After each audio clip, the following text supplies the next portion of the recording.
broccoli. Blanch natin. I-drain and wash in running water. So, magandang kulay ng ating broccoli pag half cook lamang. So, dahil ready na ng ating broccoli, i-ready na natin ang ating sukiyaki beef. So, aayusin na natin siya. So, atin ng saging slice. And then, maglagay tayo ng kaunting baking soda. So, itong ating baking soda, ito yung pangpalambot natin. Kailangan natin imasa sa ng dahan-dahan para hindi madurog yung ating beef. So, imasa lang natin ng dahan-dahan. Ang baking soda, yung purpose niya para lumambot ang texture ng beef. So, maglagay tayo ng cooking wine. Kunti lang ang ilagay natin. Okay. Then, maglagay din tayo ng black pepper. Pinch of sugar, chicken powder, pinch of salt, oil,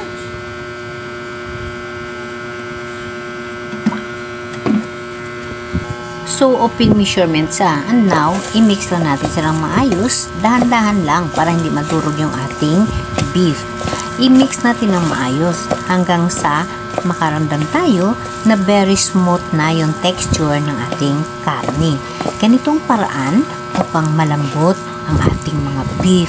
So, dahan-dahan lamang. So, after natin na ma-mix, maglagay tayo ng cornstarch.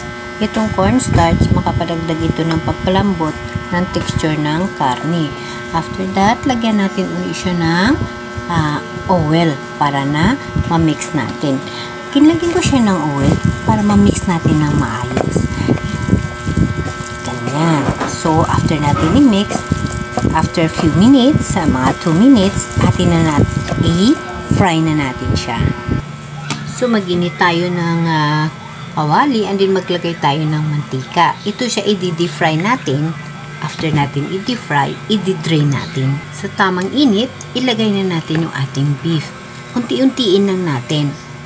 Itong isa sa mga paraan ko para yung beef natin ay tiyak na malambot. Huwag natin siya i-overcook. Half cook lang. Yan. Tanggalin na natin siya. Pag i-drain. Yan. Huwag siyang i-overcook. So, maliit lang yung mantika na nilagay ko. Pwede din damihan ninyo. Ganyan lang ang paraan.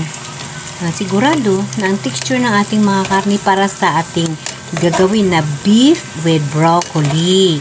So, yun. Dahan-dahan lang para hindi siya punit-punit kasi malambot na siya. Tapos, atin na siya na i-half cook. Yan.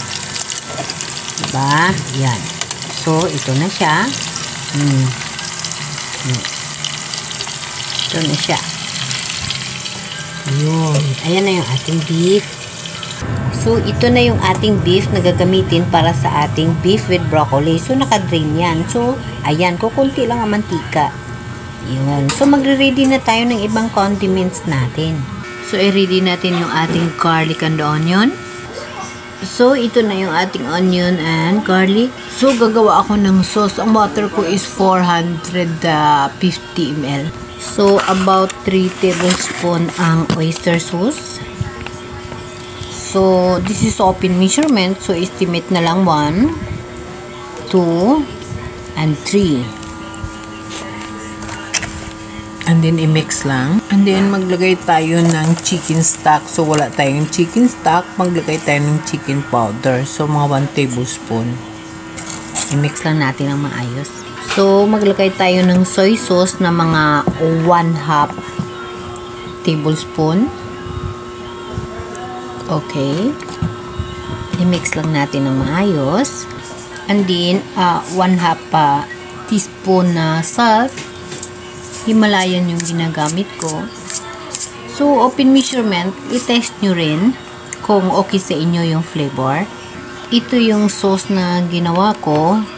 Ibang version sa paggawa ng beef with broccoli dahil gumagawa ako ng separated sauce.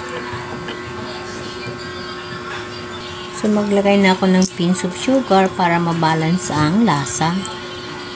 So, ito yung aking mga ingredient para sa aking beef with broccoli. So, magluto na tayo.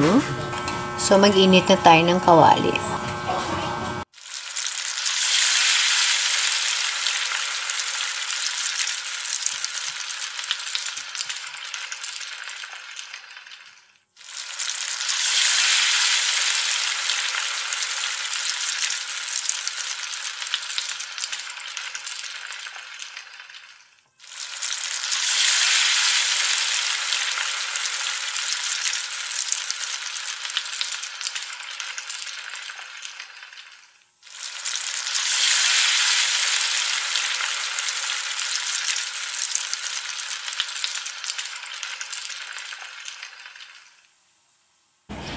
Ilagay na natin ang separated sauce and then atin lang siya pakuluin. Ito siya ay timplado na. So ilagay na natin yung ating beef. After that, don't forget na dahan-dahan lang kasi malambot na yung ating beef. Ilagay na rin natin yung ating broccoli.